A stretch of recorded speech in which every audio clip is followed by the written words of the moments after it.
Assalamualaikum warahmatullahi wabarakatuh. Halo teman-teman, kami dari kelompok 4 akan membahas materi serta contoh kasus tentang demokrasi dan pemilu. Kelompok kami beranggotakan Mia Kara, Wolfgang Maipanca Angga Adipurna, Muhammad Robiau Zikni, Rona Agustika, Prista Zara Yeni Wijaya, dan Gading Kusuma Anggraini.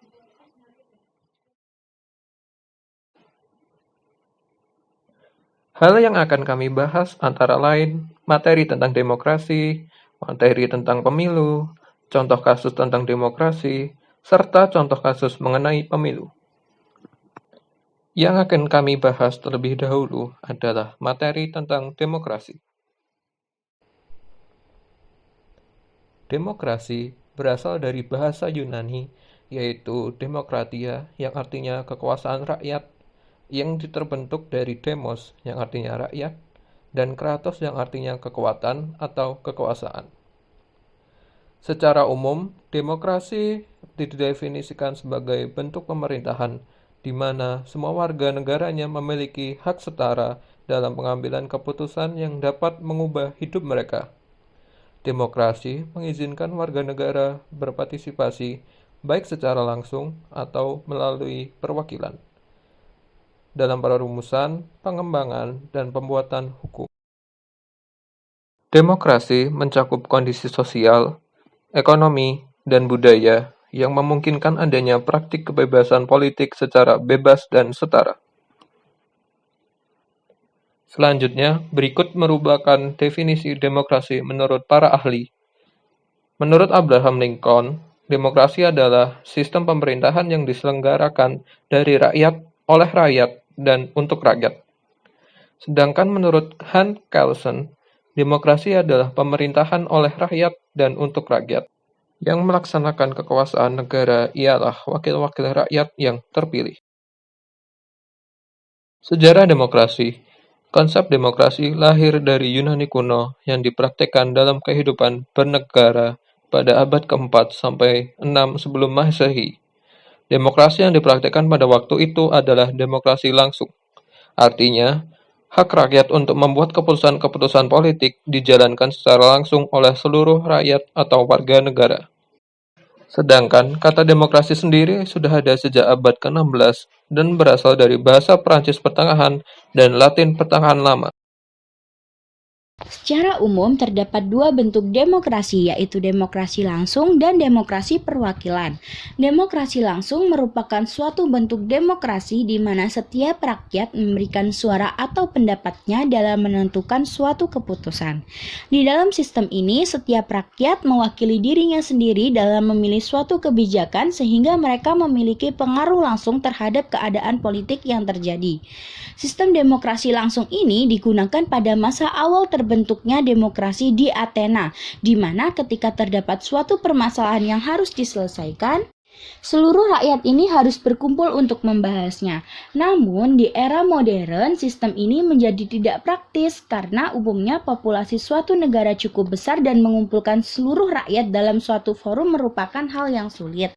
Sedangkan dalam demokrasi perwakilan, seluruh rakyat memilih perwakilan melalui pemilu untuk menyampaikan pendapat dan mengambil keputusan bagi mereka. Kemudian, berdasarkan prioritas atau titik perhatiannya, demokrasi itu dibagi menjadi tiga. Yang pertama adalah demokrasi material, yang kedua adalah demokrasi formal, dan yang ketiga adalah demokrasi campuran. Menurut Al-Madudi, terdapat 11 prinsip-prinsip demokrasi, yaitu kedaulatan rakyat, pemerintahan berdasarkan persetujuan dari yang diperintah, kekuasaan mayoritas, hak-hak minoritas, jaminan hak asasi manusia, pemilihan yang bebas, adil, dan jujur, persamaan di depan hukum, proses hukum yang wajar, pembatasan pemerintah secara konstitusional, pluralisme sosial, ekonomi, dan politik, serta nilai-nilai toleransi, pragmatisme, kerjasama, dan mufakat. Demokrasi mempunyai dua asas pokok, Yang pertama adalah pengakuan partisipasi rakyat dalam pemerintahan. Misalnya pemilihan wakil-wakil rakyat untuk lembaga perwakilan rakyat secara langsung, umum, bebas, rahasia, jujur, dan adil atau yang biasa disebut dengan luber-jurdil. Dan yang kedua adalah pengakuan hakikat dan martabat manusia. Misalnya adanya tindakan pemerintah untuk melindungi hak-hak asasi manusia demi kepentingan bersama. Nah, adapun ciri-ciri suatu pemerintahan demokrasi. Yang pertama, adanya keterlibatan warga negara dalam pengambilan keputusan politik, baik langsung maupun perwakilan. Yang kedua, adanya pengakuan, penghargaan, dan perlindungan terhadap hak asasi warga negara. Yang ketiga, adanya persamaan hak bagi seluruh warga negara dalam segala bidang. Yang keempat, adanya lembaga peradilan dan kekuasaan kehakiman yang independen sebagai alat penegakan hukum. Yang kelima, adanya kebebasan dan kemerdekaan bagi seluruh warga negara. Yang keenam, adanya media massa yang bebas untuk menyampaikan informasi dan mengontrol perilaku dan kebijakan pemerintah. Yang ketujuh, adanya pemilu untuk memilih wakil rakyat yang duduk di lembaga perwakilan rakyat. Yang kedelapan, adanya pemilu yang luber-jurdil untuk memilih pemimpin negara dan pemerintahan serta anggota lembaga perwakilan rakyat. Dan yang terakhir, adanya pengakuan terhadap keberagaman suku, agama, golongan, dan sebagainya. Selanjutnya akan dibahas materi tentang pemilu atau pemilihan umum. Menurut UU RI nomor 7 tahun 2017 pasal 1 ayat 1 tentang pemilihan umum, pemilu adalah sarana kedaulatan rakyat untuk memilih anggota DPR, DPD, presiden dan wakil presiden, serta anggota DPRD yang dilaksanakan secara langsung, umum, bebas, rahasia, jujur dan adil dalam Negara Kesatuan Republik Indonesia berdasarkan Pancasila dan UUD 1945. Pemilu dapat dikatakan sebagai sarana bagi rakyat untuk menjalankan kedaulatan. Secara teoritis, pemilu dianggap sebagai tahap paling awal dari berbagai rangkaian kehidupan tata negara yang demokratis, sehingga pemilu merupakan motor penggerak mekanisme sistem politik Indonesia. Melalui pemilu, rakyat juga bisa menyampaikan keinginan dalam politik atau sistem kenegaraan. Secara umum, tujuan pemilu adalah untuk menyeleksi para pemimpin pemerintahan, baik eksekutif maupun legislatif, serta untuk membentuk pemerintahan yang demokratis, kuat, dan memperoleh dukungan rakyat dalam mewujudkan tujuan nasional sesuai UUD 1945. Pada negara yang menerapkan sistem demokrasi, pemilu menjadi variabel penting bagi negara tersebut. Hal itu dikarenakan dua hal. Yang pertama, pemilu merupakan satu mekanisme transfer kekuasaan politik secara damai. Dan kedua, demokrasi memberi ruang kebebasan bagi individu. Artinya, konflik yang terjadi selama proses pemilu diselesaikan melalui lembaga-lembaga demokrasi. Dalam pelaksanaan pemilu, terdapat 6 asas yang digunakan, yaitu yang pertama langsung, berarti rakyat memiliki hak untuk memilih secara langsung dalam pemilu sesuai dengan keinginan diri sendiri tanpa ada perantara. Yang kedua umum, berarti pemilu berlaku untuk seluruh warga negara yang memenuhi persyaratan tanpa membeda-bedakan latar belakang. Yang ketiga bebas, berarti seluruh warga negara yang memenuhi persyaratan bebas menentukan siapa saja yang akan dipilih tanpa ada tekanan dan paksaan dari siapapun. Yang keempat rahasia, berarti dalam menentukan pilihannya, pemilih dijamin kerahasiaan pilihannya. Yang kelima jujur, berarti semua pihak yang terkait dengan pemilu harus bertindak dan bersikap jujur sesuai dengan peraturan perundang-undangan yang berlaku. Dan yang terakhir adil, berarti dalam pelaksanaan pemilu, setiap pemilih dan peserta pemilu mendapatkan perlakuan yang sama serta bebas dari kecurangan pihak manapun. Kemudian dalam menyelenggarakan pemilu juga harus memenuhi prinsip mandiri, jujur, adil, berkepastian hukum, tertib, terbuka, proporsional, profesional, akuntabel, efektif, dan efisien.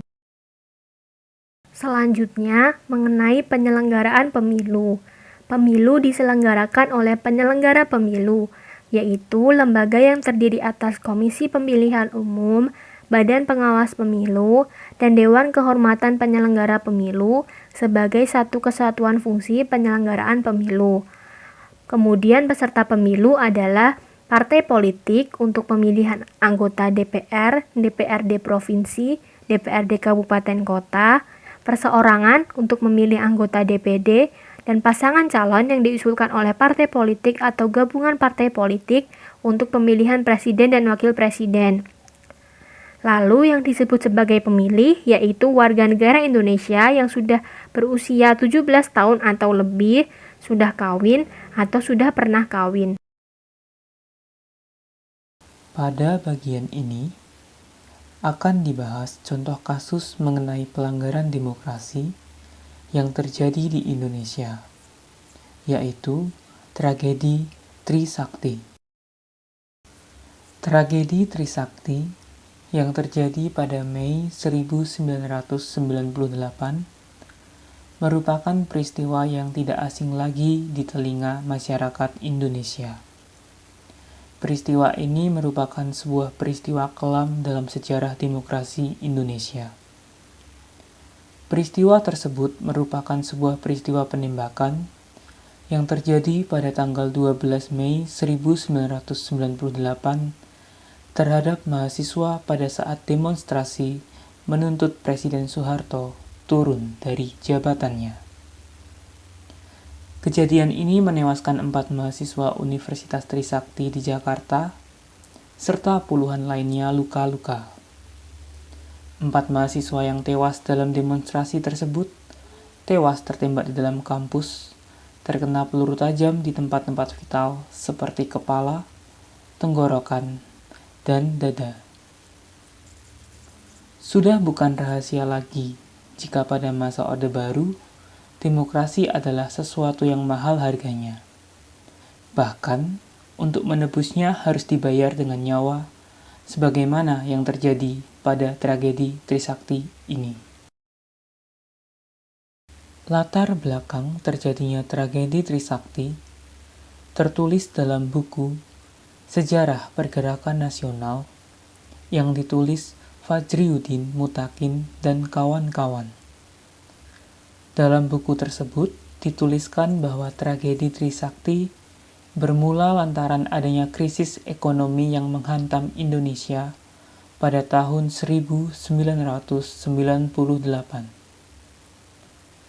Kegoyahan ekonomi ini merupakan bagian dari akibat krisis finansial di kawasan Asia. Adanya krisis ekonomi tersebut membuat rakyat pun mulai kehilangan kepercayaan kepada Presiden Soeharto yang sudah berkuasa selama 32 tahun. Soeharto sudah dianggap tidak mampu lagi mengatasi krisis berkepanjangan ini. Mahasiswa menuntut Soeharto agar turun dari jabatannya. Namun, Soeharto tetap pada pendiriannya untuk melakukan reformasi usai tahun 2003. Protes para mahasiswa pun makin tak terbendung lantaran reformasi tak kunjung terlaksana. Aksi demonstrasi bermunculan kembali di sejumlah daerah, seperti di Jakarta, Yogyakarta, Bandung, Ujung Pandang, dan daerah lainnya. Kemudian, dampak dari peristiwa demonstrasi pun semakin membara. Apalagi setelah kenaikan harga bensin, dari harga Rp700 menjadi Rp1.200. Rentetan peristiwa tersebut meledak pada tanggal 12 Mei 1998 yang dikenal dengan tragedi Trisakti.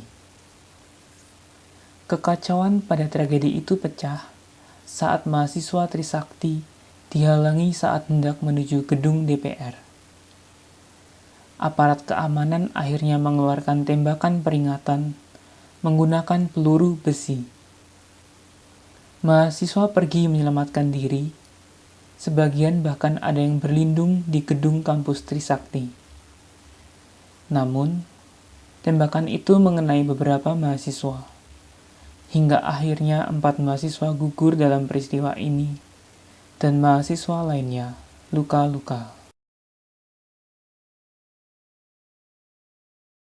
Kemudian akan dibahas kaitan tragedi Trisakti sebagai pelanggaran demokrasi.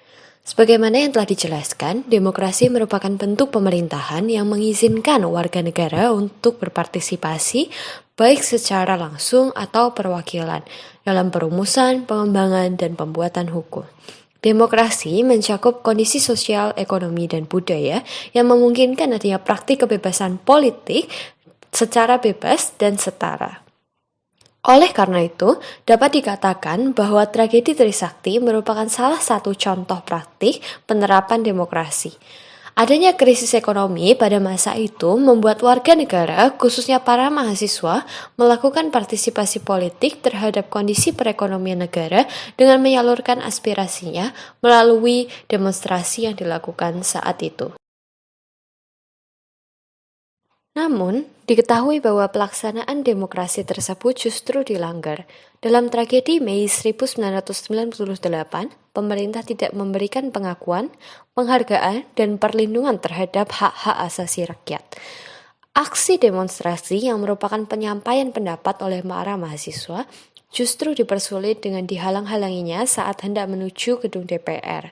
Ditambah lagi dengan adanya penembakan oleh aparat keamanan yang menyebabkan gugurnya 4 mahasiswa Trisakti.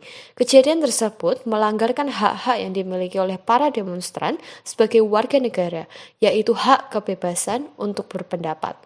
Hak tersebut dipersulit dan bahkan dirampas karena adanya korban jiwa dalam peristiwa tragedi Trisakti ini. Dengan adanya peristiwa tersebut, penegakan hukum di Indonesia, khususnya terkait pengakuan, penghargaan, dan perlindungan hak-hak asasi warga negara, harus semakin ditegakkan. Sudah seharusnya pemerintah memberikan kebebasan berpolitik bagi warga negaranya, seperti berpartisipasi dalam politik. Salah satunya dalam kebebasan menyampaikan pendapat maupun aspirasi dalam hal yang mencakup kondisi sosial, ekonomi, dan budaya negara. Dengan ini, maka pemerintahan demokrasi dapat semakin terwujud nyata.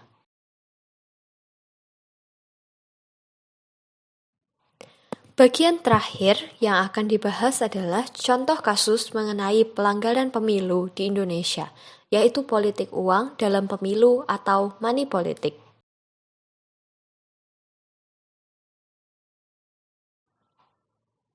Terlebih dahulu akan dijelaskan mengenai pengertian politik uang atau money politik.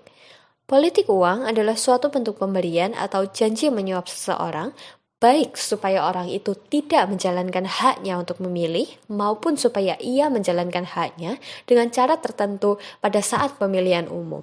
Pemberian bisa dilakukan menggunakan uang ataupun barang. Politik uang adalah sebuah bentuk pelanggaran kampanye. Politik uang umumnya dilakukan simpatisan, kader, atau bahkan pengurus partai politik menjelang hari H pemilu. Praktik politik uang dilakukan dengan cara pemberian berbentuk uang atau sembako kepada masyarakat, dengan tujuan untuk menarik simpati masyarakat agar mereka mau memberikan suaranya untuk partai yang bersangkutan. Berikut merupakan beberapa contoh kasus politik uang yang terjadi di Indonesia. Yang pertama, politik uang di Kecamatan Bandaraya, Kota Banda Aceh, Provinsi Aceh. Pada kasus ini, calon menitipkan beras sebanyak 8 karung dan minyak goreng disertai kartu nama yang dititipkan di rumah salah seorang warga. Laporan yang diterima oleh pewawancara dan pengawas TPS lalu ditindaklanjuti dan ditemukan barang-barang tersebut di lokasi yang sudah disiap dibagikan kepada masyarakat sekitar. Kemudian politik uang di Kecamatan Air Napal, Kabupaten Bengkulu Utara, Provinsi Bengkulu. Kasus ini terjadi pada April 2019, yaitu ditemukan uang senilai Rp1.400.000 yang dibagikan kepada masyarakat dengan nilai Rp50.000 per orang untuk memilih calon anggota DPRD. Selanjutnya, politik uang di Kecamatan Sindang Kasih, Ciamis, Provinsi Jawa Barat.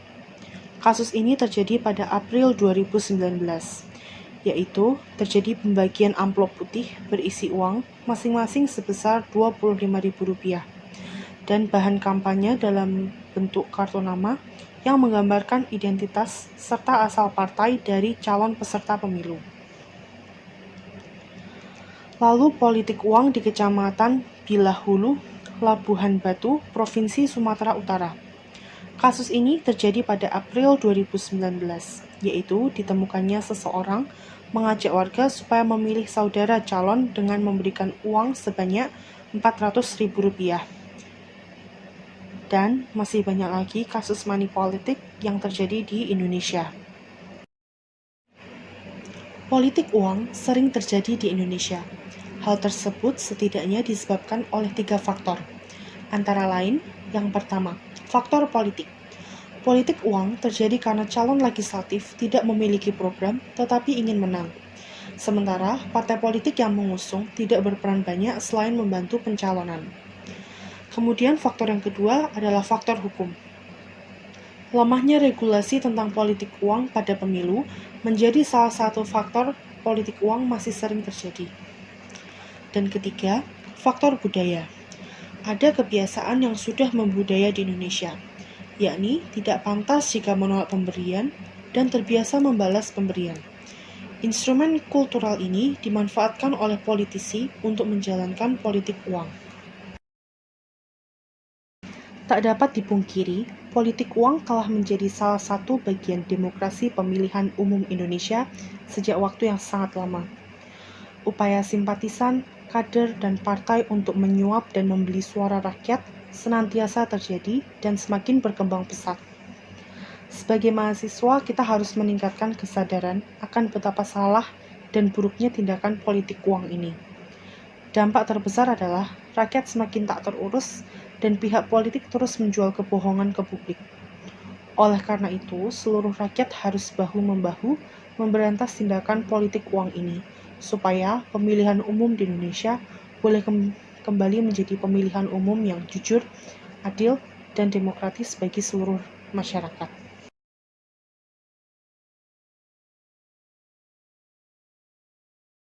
Berikut adalah daftar pustaka yang kami gunakan sebagai referensi materi kali ini. Yang pertama, Repositori Universitas Pasundan oleh Amey Mulyana tahun 2016. Yang kedua, Undang-Undang Republik Indonesia Nomor 7 Tahun 2017 tentang Pemilihan Umum. Yang ketiga, artikel di kompas.com dengan judul Pemilu, Pengertian, Alasan, Fungsi, Asas, dan Tujuan. Yang keempat, artikel yang ditulis oleh Puput Purwanti pada tahun 2018 dengan judul 5 Contoh Pelanggaran Pelaksanaan Demokrasi di Indonesia dari Masa ke Masa. Yang kelima, artikel yang ditulis oleh Rahman Permana pada tahun 2019 dengan judul Mengenang Tragedi Trisakti, Martir Demokrasi yang Mati Ditembak Peluru Besi.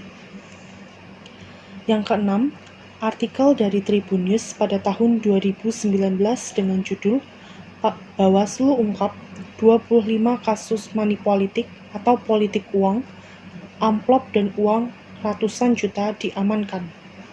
Yang ketujuh, artikel yang ditulis oleh Sutsi Subandar pada tahun 2019 dengan judul 4 alasan politik uang sulit hilang di Indonesia.